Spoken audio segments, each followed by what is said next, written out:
这绝对是我见过最阴间的天线宝宝游戏，陪伴无数人童年的天线宝宝，在这款游戏里彻底变了模样，阳光草地变成阴森的境地，可爱形象沦为恐怖梦魇。他们到底经历了怎样可怕的变故？今天就来揭晓这背后不为人知的真相。一键3连是对原创作者的最大支持，感谢。进入游戏，玩家置身于一处伸手不见五指的场景，突然一束灯光亮起，靠近光源。同样的场景再次上演，这一切都显得如此不真实。我不知道我是谁，也不知道我在哪儿，只有这重复不断的场景一遍又一遍的循环着。不知道走了多久后，一道白光照在了我的脸上。当我清醒过来之时，不知为何，手上竟凭空出现了一把锋利的斧头，而在我眼前凭空出现了3双发着白光的眼睛。他们在受到攻击之后，下意识地召唤了某种生物阻挡。这些怪物个个面露着瘆人的微笑，从体型上看，怎么这么像天线宝宝呢？每攻击掉一只眼睛，它的召唤频率就会逐步增长，直到它只剩下最后一只眼。面对如此多的怪物，我无从招架，模糊的意识只能感受到一只戴着帽子的天线宝宝拿着针管向我刺了过来。游戏正式开始，画面中出现了一个终端界面，要求我输入系统用户名。如果你将这个当作儿戏的话，那么恭喜你，接下来的一幕绝对会令你感到自闭啊！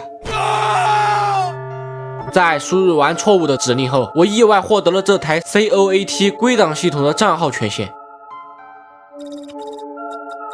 成功登录终端，屏幕上清晰显示，这名未知用户的终端里一共存放着6条未审阅的归档记录，也就是6盘被封存的磁带。或许这里就藏着游戏的真相。按照顺序，我打开了第一卷磁带。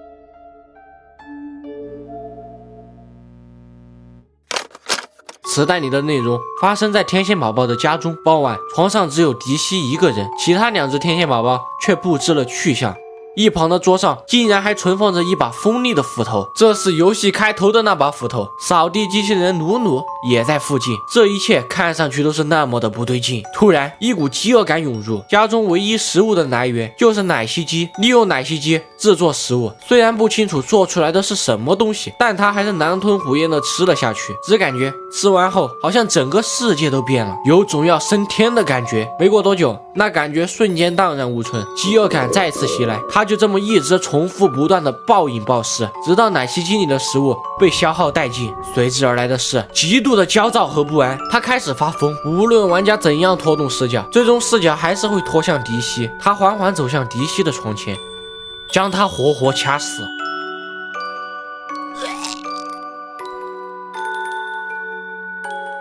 做完这一切后，他似乎并不满足，于是一把掏过旁边的斧子，将他4分5裂。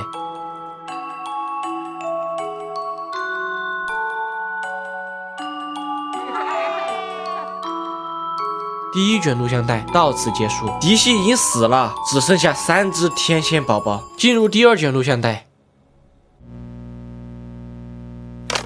正在发神经的丁丁正威胁着拉拉放下手中的食物。拉拉似乎想要拯救同样被控制的丁丁，他坚决不肯交出食物。玩家一旦靠近他，他就会跟看到恶魔似的疯狂躲避。此时唯一行得通的路就是和丁丁站在同一条垂直线，将拉拉给逼到丁丁身旁。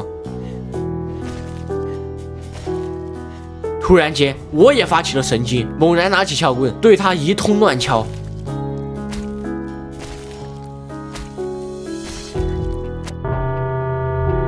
最后再夺走他那炯炯有神的眼睛，场面相当残酷。第2段到此结束，紧接着出现的是第3章的片段。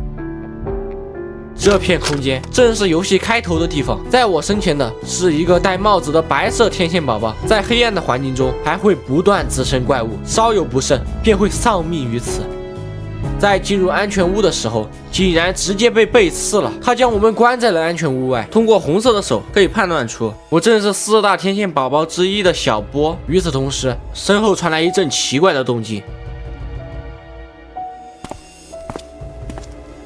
疯子丁丁拿起斧头，正朝我缓缓走来。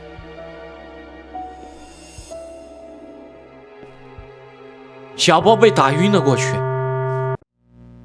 游戏也来到了第4段，在同样的空间，一旁拉拉的尸体显得格外耀眼。在另一个方向，分别站着白色天线宝宝和小波。玩家向小波的方向走去，两边会延伸出诡异的树枝，直到场景更变。很明显，这是丁丁的视角。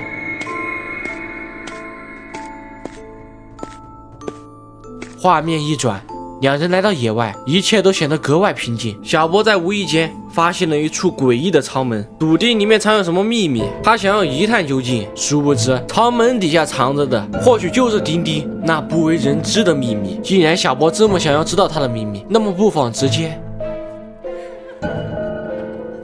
进入第5段磁带。来到白色天线的视角，他将小波抛弃在外，独自躲在安全屋内。一旁只有一台机器，可一转头，丁丁已经破门而入。在这个期间中，玩家需要随时留意丁丁开门的进度，但凡听到一丝开门声，必须立马堵在门口与他对抗。门在关闭后也并非绝对安全，此时不仅需要一边破译机器，还要随时与丁丁对抗。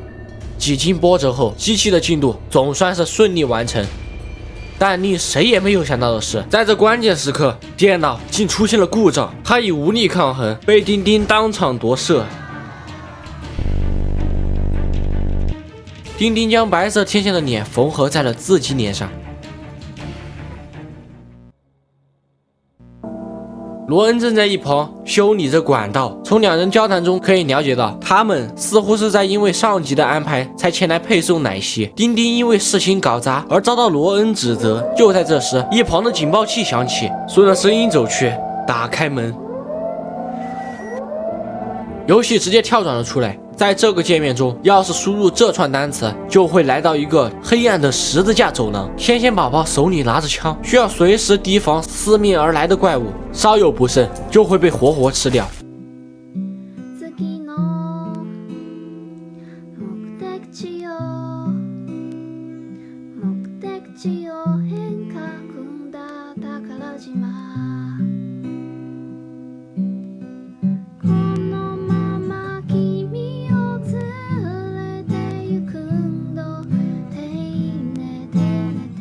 最终，我总算是解决掉了他。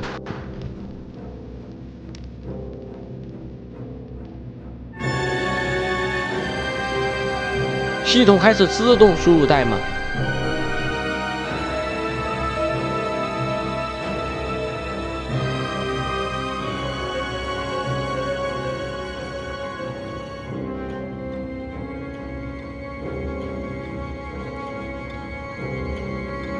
最后的画面正是5只天线宝宝的结局，他们被焚化在了这里。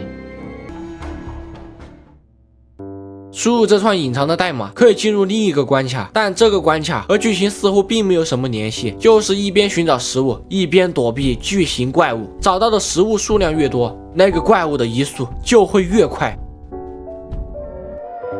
反正我是觉得，要想通过这个关卡，可没那么轻松。游戏到了这里就结束了。至于天线宝宝们的真相，或许就藏在恐怖天线宝宝的第2章里。恐怖天线宝宝系列，喜欢的话不要忘记点个关注哦。这款极度猎奇的天线宝宝游戏令无数玩家感到崩溃。在上一期视频中，丁丁彻底失控暴走，将同伴们屠戮殆尽。而在这一期，我将以罗恩的视角，一步步揭开这片乐园背后不为人知的黑暗真相。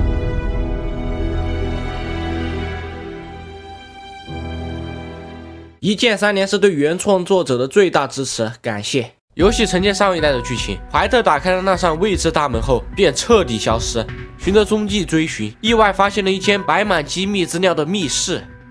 电脑里3封来自上级的警告邮件赫然在目，若没有按时提交报告，等待他的将会是严峻的惩罚。这里正是罗恩亲手建造的秘密基地。在桌上找到一张纸质地图，好不容易从这地下室爬了出来，却发现眼前的舱门就是1代里小波曾经好奇的门。笔记上清晰标注了罗恩需要收集的全部资料，可在这弥漫的浓雾中，哪怕有地图，稍不留神也会彻底迷失在这片森林之中。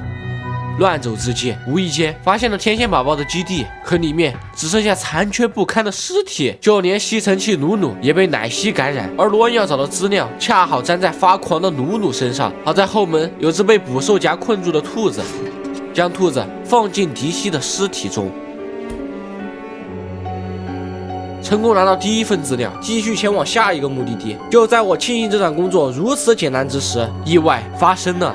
妈蛋，这丁丁可真是阴魂不散，一斧头险些让我当场毙命可还行。而当丁丁每次出现时，他会不断闪现，几经疯狂阻挠，无奈我只能拼命向山顶跑去。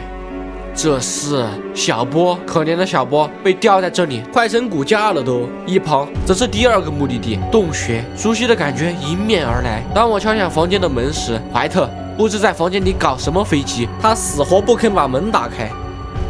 来到洞穴的另一头，跟着箭头的指引，一旁的涂鸦边上贴着第2张纸质报告。接着来到第3个地点沙滩，果然一旁躺着拉拉的尸体，也有一张纸质报告。收集完所有资料后，去到地下室的入口，何曾想总闸遭到人为的破坏。现在唯一能行得通的方法就是找到维修的零件，在山坡上找到最后一张报告，便可以返回基地。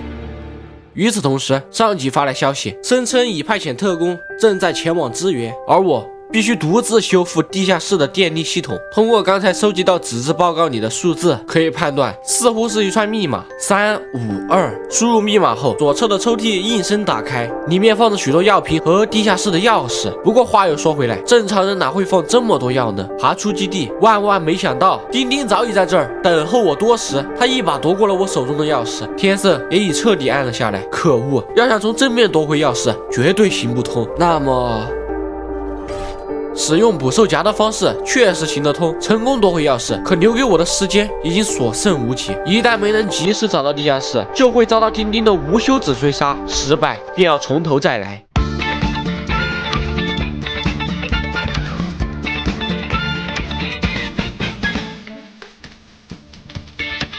在坚持与努力之下，终于打开了地下室，但这仅仅是噩梦的开始。在地下室中，可以使用摄像机捕捉到一些肉眼看不见的灵魂。在房间的角落中找到了一碗奶昔，但在奶昔的附近似乎游荡着某种幽灵。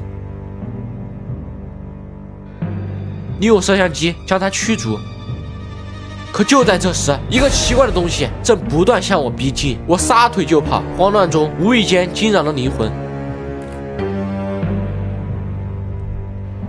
避开幽灵，发现拉拉正坐在墙角，心情似乎有些低落。就这么拿走的话，只会让他更加伤心。此时需要来到另一个房间，利用录像机消除鬼魂，把兔子递回拉拉手中。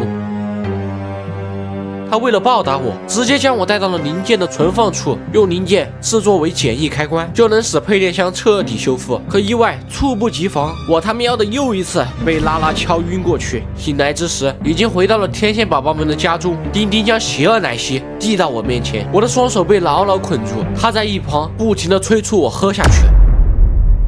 又是这样的场景，罗恩艰难地爬起，在这片空间里，一旦上方的眼睛睁开，就必须立马保持原地不动，也就是和那些怪物玩1、2、3木头人。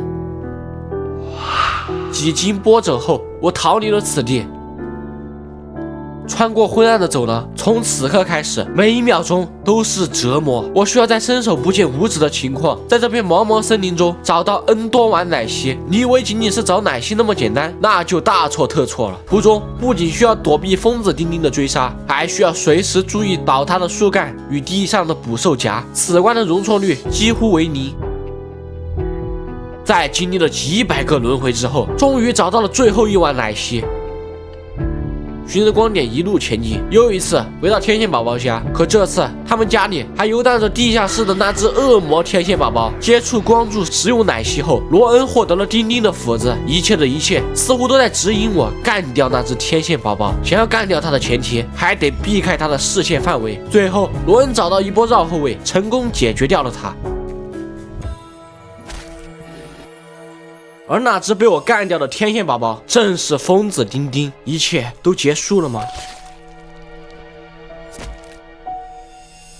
他倒在了血泊之中，游戏结束。